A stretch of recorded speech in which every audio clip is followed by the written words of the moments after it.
Bienvenue sur cette dernière séquence bonus de ta formation. Je vais t'apprendre à réaliser quelques armes avec très peu de matériel sur toi, voire aucun matériel qui vont te servir à chasser ou à pêcher. Et dans la deuxième partie, on va apprendre quelques piégeages très simples à mettre en place, très simples à réaliser. Surtout concernant le poisson, parce que c'est la ressource qui est la plus abondante, c'est la ressource qui est la plus facile à attraper, la plus facile à travailler. Et surtout, c'est la ressource avec laquelle tu ne risques pas de te tromper, de tomber sur des choses qui sont toxiques. Première option avec quelques outils de fortune, donc il te suffit d'un morceau de bois, un couteau de survie et de la paracorde. Donc là tu vois, un simple bâton, un couteau de survie, un brelage, tout de suite tu as un truc pour venir piquer. Donc ça marche hyper bien pour la pêche. Pour servir de lance, beaucoup moins. Deuxième tentative avec un couteau de lancer. Donc le couteau de lancer, c'est pas du tout fait pour la survie. Moi j'en ai toujours 2 ou 3 dans mon sac. C'est simplement pour venir passer le temps. Et le couteau de lancer, je trouve que c'est beaucoup plus efficace. Et là, je vais te montrer quelque chose. Le premier lancer que tu as vu avec le couteau Mora, c'était tout simplement un cabestan où je suis venu entourer. Là, je suis venu faire mon brelage en long. Tu vas voir la différence de solidité.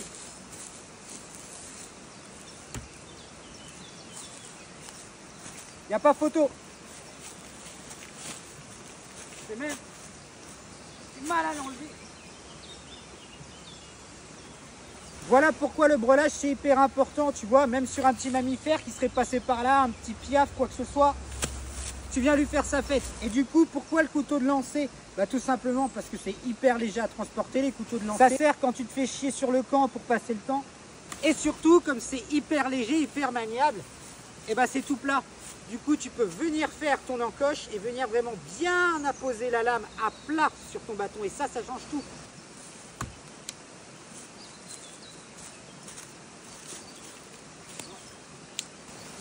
Moi, j'ai carrément pété mon bout de bois.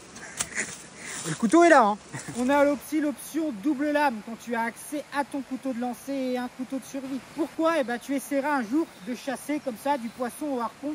Et tu verras qu'en fonction de la position du soleil, donc en fonction de l'heure de la journée, en fonction du milieu dans lequel tu te trouves, etc., il faudra prendre en compte ce qu'on appelle la réfraction de la lumière dans l'eau. Je vais te faire une petite démo, on va te dire que c'est notre poisson. Alors ce qui se passe en général, c'est que tu vas viser comme ça. Alors dans le meilleur des mondes, quand tu vas partir, paf, tu tapes dedans.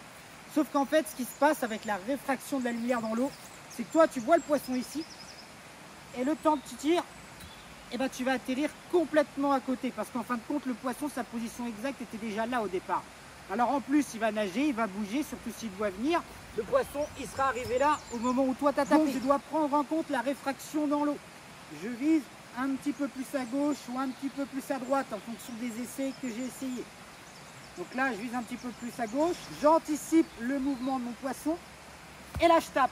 Et tu vois, même s'il y a une lame qui rate, même s'il y a une lame qui va taper un peu plus à gauche, un peu plus à droite, tu as toujours la chance de l'embrocher avec la deuxième. Ok, donc jusque là, dans la première partie, je t'ai montré comment justement improviser des armes pour pouvoir chasser ou surtout pouvoir pêcher en milieu naturel quand tu possèdes un couteau, quand tu es dans l'urgence de la situation, surtout quand tu n'as pas beaucoup de ressources autour de toi, quand tu n'as pas vraiment énormément d'outils à disposition. Maintenant, on va passer à des armes un peu plus artisanales, un peu plus préhistoriques. La première technique, pas besoin d'être un savant, c'est la première arme qui a été inventée par l'homme. Tout simplement, un bâton, on vient tailler une bonne pointe bien pointue. On va venir la passer au feu pour durcir, je te montrerai ça tout à l'heure.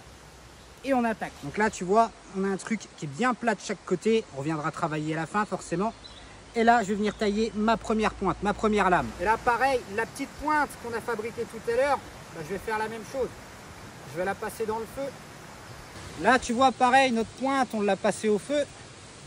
Mine de rien, ça permet justement de garder le couteau dans la poche, de ne pas avoir à l'attacher au bâton. Là, la pointe, elle bouge pas, tu peux y aller. Ou alors, tu peux partir sur des pointes comme ça, un peu plus sophistiquées. Là, je te l'ai vraiment fait très rapidement pour te faire comprendre le principe. C'est pour ça que le triangle, d'ailleurs, je l'ai fait bien épais tout à l'heure. Et tu vois, le principe, c'est de venir faire des encoches, venir faire des pics à la manière d'un harpon. Et une fois que ça va s'enfoncer dans la viande, tu vois, ça peut plus repartir. Parce que là, les crochets s'enfoncent à l'intérieur de la viande. Et donc, forcément, l'animal, il ne pourra pas se dégager, il ne pourra pas l'enlever. Là, le principe, quand on a un peu de temps, donc là, c'est vraiment de la survie extrême prolongée, hein, c'est de venir justement enlever de l'épaisseur pour avoir l'épaisseur à peu près de ton couteau, tu vois, et que là, ça se termine exactement comme ma lame. Tu vois, plus j'affine le truc, plus il devient fin, plus j'arrive à un truc qui ressemble vraiment à un mode harpon. Donc bien sûr, plus c'est fin, plus c'est fragile, plus c'est cassant. Donc c'est à toi de choisir le juste milieu en fonction de ce que tu pêches, de ce que tu chasses. Donc soit tu vas faire un truc encore plus grand, soit tu vas faire un truc encore plus petit, soit tu vas faire un truc encore plus épais, soit tu vas faire un truc encore plus fin. C'est vraiment en fonction de ce que tu chasses. C'est pour ça qu'en fait ce genre de truc ça s'improvise pas et qu'en situation de survie on va éviter de faire tout ça, à part vraiment si on est sur une grosse situation prolongée. On est vraiment dans la merde et ça fait 4 jours qu'on attend les secours, il n'y a toujours personne, il n'y a aucun moyen de bouger. On ne sait pas par où se diriger, il faut rester en ville le plus longtemps possible jusqu'à avoir la chance que quelqu'un nous trouve, nous localise, ne serait-ce que par chance. Donc là, on appliquera par exemple ce genre de technique. Et ça, je peux t'assurer que bien planté dans une bestiole, ça fait très très mal. La prochaine technique que je vais te montrer, c'est une technique qui est très utilisée dans des milieux exotiques, parmi des tribus primitives, qui est encore utilisée à l'heure actuelle, principalement avec du bambou. L'objectif, c'est pareil, c'est de revenir avec un morceau de bois, mais cette fois-ci, on va le couper en 4. Donc un coup à la verticale comme ça, il ne faut surtout pas descendre trop bas parce que sinon on va craquer tout le bois. Un coup à l'horizontale. Voilà. Donc ce que tu dois obtenir, c'est 4 morceaux comme ça. Ensuite on a besoin de 2 morceaux de bois qu'on va venir insérer à l'intérieur. Tu vois, comme ça, on essaye de descendre bas mais pas trop non plus.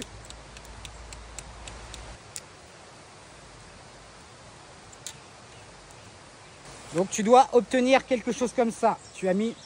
Donc on obtient quelque chose comme ça et ça sert simplement à venir maintenir l'écart entre nos 4 morceaux de bois.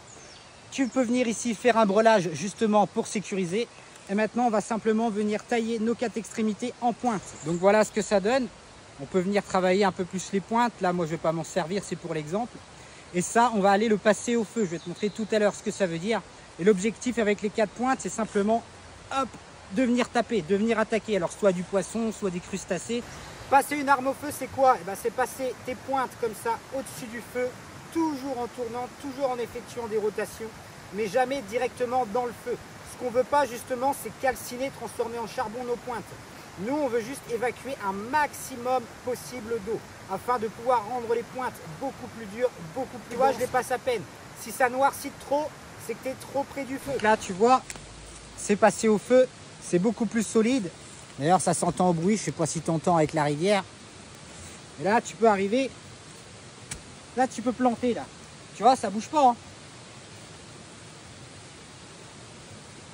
Maintenant, justement, je vais te montrer une variante qui va être beaucoup plus efficace, mais qui par contre va être beaucoup plus technique, va te demander un peu plus de matériaux différents. La troisième technique, c'est une technique extrêmement efficace qui est encore utilisée à l'heure actuelle par des tribus indigènes, des tribus primitives.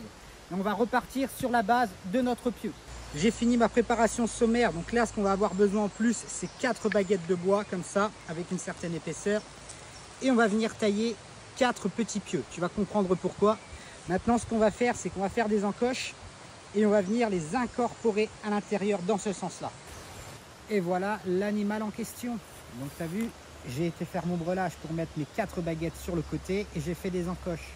Et le principe, c'est que mes petites griffes, je vais venir les coller à l'intérieur. Et le principe, tu vois, une fois qu'on a mis les griffes, c'est qu'on va venir planter directement avec le gros dard la bestiole. Et quand on va la choper et qu'elle va se mettre à bouger dans tous les sens, elle va venir se piquer sur les côtés. Donc en fait, ça fait comme une griffe et elle ne pourra plus s'échapper. Là, je l'ai fait extrêmement serré sur un tout petit bâton pour gagner du temps, pour montrer vraiment comment ça fonctionne.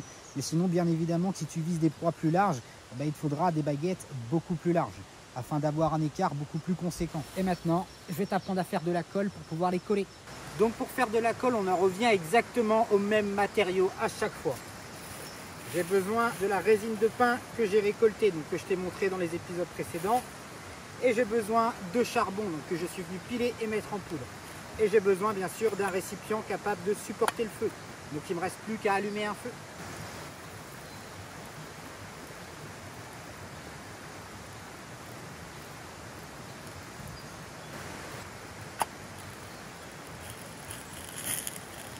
Une fois que c'est bien liquide, je viens rajouter mon charbon.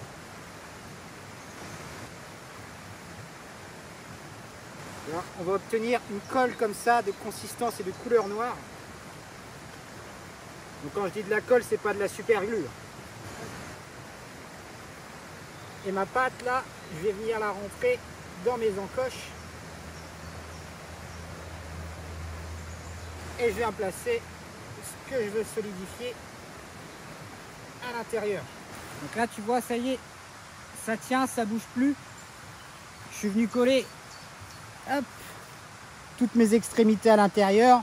Bon, c'est moche, mais ça fait le taf, hein. Maintenant, le mieux, une fois que tu as posé la colle, parce que c'est pas de la super colle, c'est pas de l'hyper glue, ok, c'est de venir refaire un breulage autour. J'ai pensé à ramener un petit poiscaille pour faire la démo. En fin de compte, ton poisson, tu viens le piquer là par le pic, clop. Et tu vois, quand il va bouger, quand il va essayer de s'échapper, eh ben, il va complètement se coincer, il va se repiquer sur les autres pics, et il ne pourra plus s'échapper. Bon, après, pour faire cette méthode, ce que je viens de te montrer, en vérité, ça prend à peu près 1 heure. Donc ça prend du temps, ça prend de l'énergie. En plus, il faut du matériel, il faut déjà disposer d'un feu, il faut aller chercher de la résine de pin, il faut piler du charbon. Ça prend énormément de temps. Et en fait, dans ces pays-là, les tribus qui utilisent encore ça, ils n'ont pas de pointe comme ça, comme moi j'ai fait. Eux, ils ont des espèces de gros arbres. Et ça a des épines, mais comme ça, hyper pointues, hyper solides. Et c'est ça qu'ils mettent directement dans leurs encoches. Donc ça, en situation de survie, tu vas oublier. Je te l'ai montré plutôt pour le skill. Toi, tu vas te contenter de ça. Et bien sûr, on va le passer au feu. Bon, tout ce que je t'ai montré jusqu'à présent, c'est des techniques de pêche, des techniques de chasse, voilà, qui sont actives. Ça demande de l'énergie, ça demande d'être à l'affût, ça demande de traquer, ça demande d'être caché pour venir planter. Donc maintenant, ce qu'on va voir, c'est des méthodes qui sont plus passives. Je vais t'apprendre à fabriquer une canne à pêche. Ensuite, on va apprendre à utiliser un yo-yo, voir ce que c'est qu'un yo-yo. On va apprendre à faire du piégeage, justement, pour pouvoir pêcher de manière passive. Et enfin, je te montrerai comment on fait une nasse à poisson.